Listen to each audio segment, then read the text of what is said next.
The movie begins in a tense office environment where many employees are being laid off one after another. The atmosphere is heavy and silent as worried workers pack their belongings and leave their desks. We see the company owner, Jack, who is deeply distressed by his failing business and the financial pressure surrounding him. He has already fired many employees, and the burden of those decisions is clearly visible on his face. Jack's expression shows immense stress and reveals the difficult struggles he has been facing in his personal and professional life. Meanwhile, a panicked old man suddenly approaches him. The man explains emotionally that he has worked at the company for many years and is retiring soon, but Jack fired him without considering his situation. The desperate man pleads with Jack, "Please, reduce my salary or don't pay me, but don't fire me." But Jack refuses to listen because the company is already collapsing financially. He tries to explain that they simply can't continue operating like this anymore. Hearing Jack's refusal, the old man becomes furious and suddenly pulls out a gun. Seeing the gun, everyone in the office, including Jack, panics in fear. Closing his eyes in terror, Jack pleads with the man, "Please don't kill me. My wife had a miscarriage and is depressed. Life is already hard enough.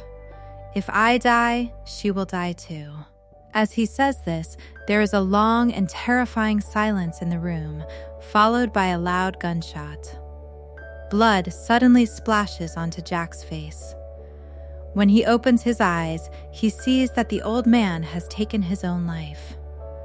Watching this horrifying scene, Jack almost goes mad and completely loses control of his emotions. With great difficulty, he tries to calm himself down and decides that he must leave town for a few days to clear his mind. He calls his wife, Amy, and tells her about a trip they will take tomorrow. Amy becomes overjoyed hearing this news. Before going home, Jack goes to a bar, hoping to change his mood and calm his mind. But nothing seems to calm his anger or the disturbing memories in his head. While sitting there, he becomes irritated by a girl who is loudly fighting with the bartender over a drink. To stop the noise and the argument, Jack tells the bartender, "Please give her a drink. I'll pay for it." Impressed by Jack's gesture, the girl comes over to him. She starts talking and flirting with him in a playful way. But Jack firmly refuses her attention, clearly stating, "I am married and have no intention of cheating." After making his position clear, Jack leaves the bar. The next morning, Jack and Amy leave for their vacation. Amy still looks emotionally upset because of her recent miscarriage, but she appreciates her husband's effort to make her happy and change the environment. During the trip, Jack suddenly receives strange messages from a woman. The girl texting him is Julia. She tells Jack, "I know that you love your wife and don't want to cheat. You don't want trouble. If you want her safe, give me 500,000 euros or I will tell her about the bar." It feels extremely strange because nothing actually happened at the bar. Jack only bought her a drink, yet she is trying to blackmail him over such a small interaction. But Jack is a smart businessman and refuses to be intimidated.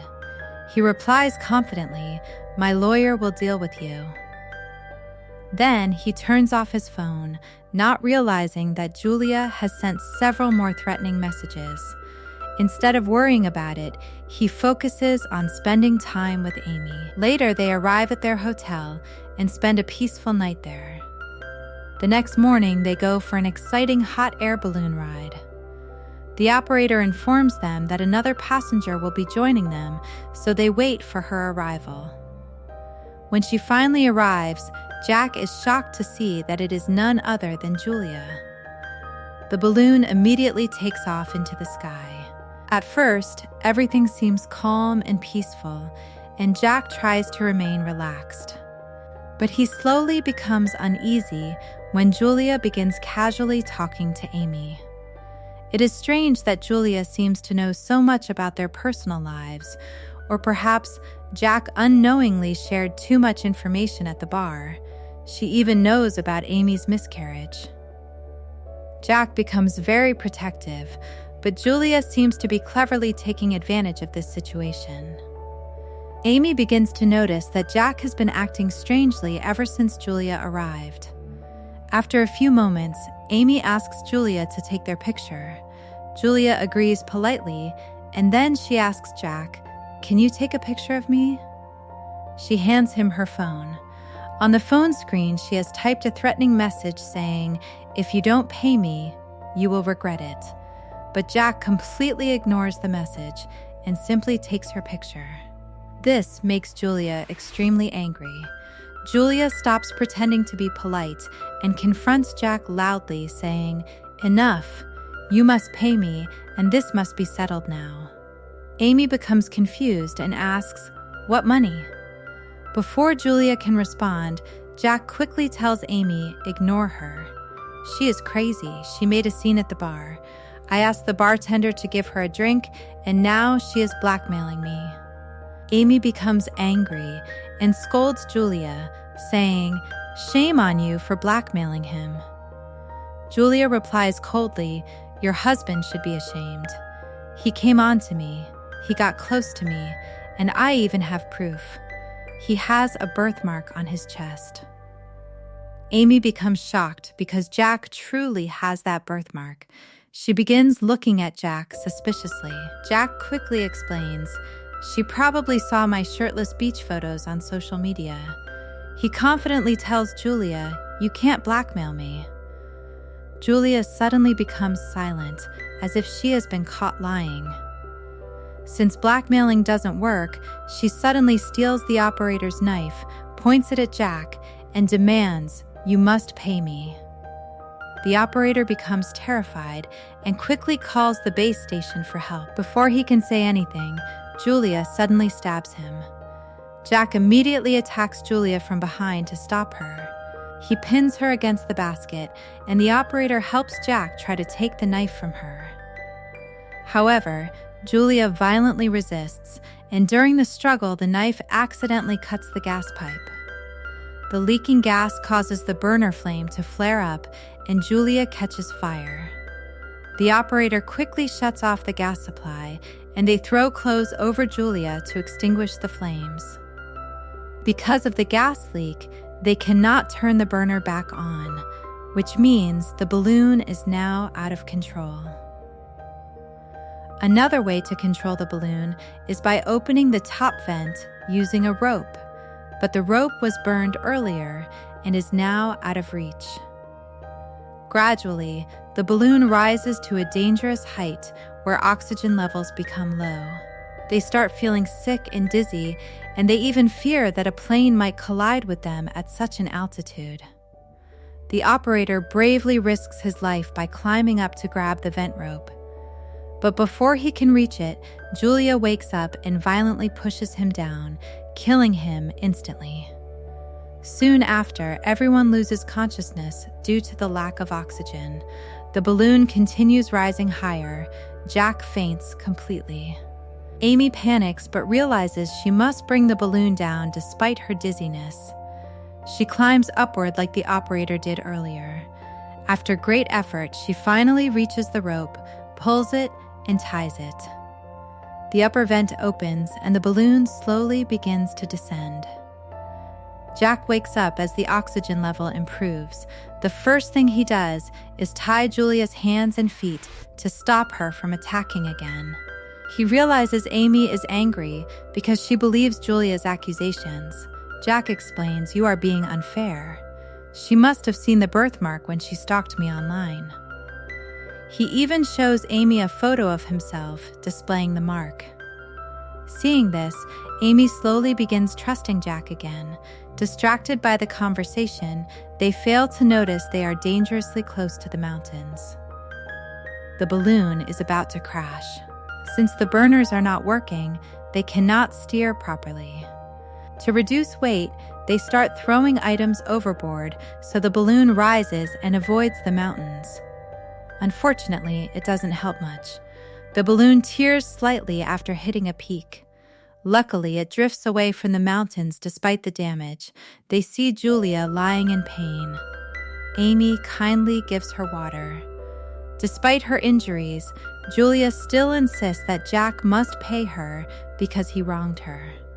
Amy and Jack ignore her and continue trying to control the balloon as they enter thick clouds. It becomes extremely cold, and visibility becomes poor. Taking advantage of the poor visibility, Julia secretly frees her hands. Jack cannot see clearly. She continues demanding that Jack pay her. Jack becomes frustrated and says, "I don't understand. I paid for your drink. I even helped you." Julia angrily calls him a liar and keeps accusing him. This makes Jack furious. He says, "Now you are blaming me?" Julia replies bitterly, "You are cruel. Remember the employee who begged you not to fire him? You ignored him, and he died." Hearing this shocking revelation, Jack and Amy are stunned. They finally realize that Julia is the daughter of the employee who died earlier. She came to take revenge for her father. They fall silent for a moment, and suddenly Julia attacks Jack with a knife. Amy quickly intervenes to save Jack, but Julia already stabs him. Fortunately, the knife pierces his shoulder instead of his heart. Amy, terrified, tries to calm the furious Julia and promises, "I will pay you. Trust me and give me the knife." Julia hesitates for a moment, but suddenly Jack attacks Julia from behind and pushes her violently. Her head strikes a gas cylinder, killing her instantly. Amy becomes devastated because she has just witnessed her husband commit murder. Shocked and frightened, she asks, "Jack, why did you do this?" She was giving up. Jack replies, "No, she would have hurt you." Distracted again, they fail to notice the balloon hitting the mountains. The balloon becomes more damaged and unstable. They fear a deadly crash. Jack suggests that the easiest way to stabilize the balloon is to reduce weight. Since they already threw everything away, he suggests throwing Julia's body overboard. Amy refuses in horror. Ignoring her protest, Amy eventually manages to light the burner again. The balloon rises and safely crosses the mountains. For a moment, they feel safe, but Amy's suspicion about Jack's affair returns, leading to another heated argument. Suddenly, the weakened floor beneath Amy breaks, and she falls partially out of the basket, but manages to grab the edge. The floor was weakened earlier by the fire. Amy desperately calls for Jack to save her, but Jack watches silently for a few seconds. Just when Amy is about to fall, he finally saves her. Amy becomes deeply disturbed by his hesitation and asks, "Are you sick of me?" Jack apologizes and says he was simply scared and didn't know what to do. Jack continues apologizing and claims everything he does is for her. He explains that he built his entire business and made many sacrifices just because he loves her. While talking, they fail to notice the balloon entering a violent storm cloud with heavy rain and strong winds. The storm damages the balloon even more, and the burner goes out again, leaving them without control. Amy bravely climbs up again and secures the torn balloon fabric while Jack ties it down. Amy then relights the burner. They finally escape the storm and move away from the mountains. The sky clears and they slowly descend, hoping to survive. But Amy suddenly remembers Julia's words and asks Jack she saw the mark online, but how did she know your sock brand? She knew the exact brand. Jack casually replies that sometimes his pants ride up and reveal his socks. Amy responds calmly, "Okay, if you really did nothing, Julia's phone should prove it." She begins searching for Julia's phone. Jack notices the phone beside Julia's body and cleverly kicks it off the balloon, hiding the evidence. When Amy cannot find the phone, she asks for Jack's phone instead. Confident that he deleted everything, Jack gives it to her. Amy cleverly recovers the deleted messages. At first, they seem harmless, making Julia look like a manipulative woman trapping an innocent man. But then, Amy finds a hidden video that Jack never opened. The video exposes the truth. Jack, who pretended to be innocent, is actually guilty. Julia had been telling the truth all along. Amy is completely devastated. Realizing she will never believe him now, Jack finally confesses. "Yes, I got close to her, but not like that. I still love you, but look at us. We haven't been close in months." Amy begins screaming at him in anger. Jack's ego takes control, and he insults her cruelly. He says, "What were you before me? Just a high school teacher whose salary was less than my janitor's. Look at the life I gave you." Amy breaks down in tears, realizing how cruel Jack truly is. She tells him, "Julia was right about you. Everything she said was true. You don't deserve to live. I ruined my life for you." She threatens to report him to the police for Julia's murder. Jack laughs and decides he will kill Amy first. As he moves toward her, he steps on the broken floor and falls. Like the saying goes, whoever digs a hole for others falls into it himself. Hanging desperately from a rope, Jack begs Amy for help. But Amy simply watches him the same way he watched her earlier. She refuses to help him. Jack loses his grip and struggles to climb back up. Amy pushes Julia's body onto him, knocking him down. In that moment, Amy finishes the revenge Julia started. She avenges both Julia and herself. As Jack and Julia fall, the balloon eventually crashes and catches fire. The bodies burn completely, destroying all evidence. Amy walks away from the wreckage knowing that justice has finally been served. Free from Jack and the painful past, she is finally ready to live her life on her own terms. The movie ends with Amy moving forward into a new chapter of her life.